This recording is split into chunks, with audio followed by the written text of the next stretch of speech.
The future reality tree is the fourth step in the logical thinking process. You get to this step after you have already accomplished a current reality tree and an evaporating cloud if one is warranted. This is where you test the solutions that you come up with for the critical root causes in the current reality tree and the one to resolve the conflict if there is one. The future reality tree is obviously a forecasting or a projection device. It's not indicating reality that exists now.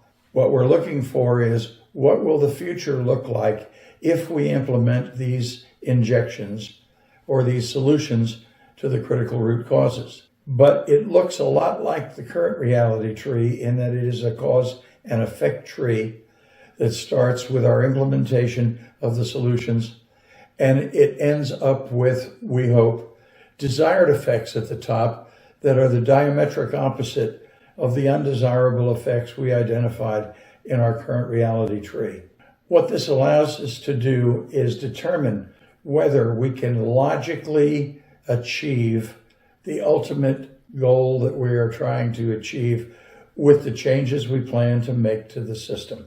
There is a part of the future reality tree that I refer to as contingency planning, and that's called a negative branch reservation.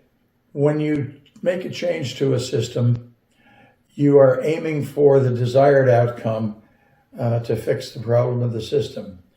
But when you introduce something new, you may also create a problem that did not exist before you started the implementation. So the negative branch allows us to identify what those new negatives might be and to come up with ways to keep them from happening. Together with the main part of the tree, it encompasses a full and complete future reality tree.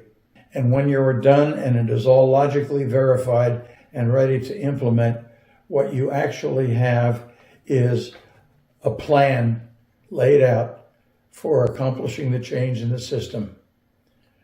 But plans are not the same as execution. For execution, we're going to go to the last tool in the logical thinking process, the prerequisite tree.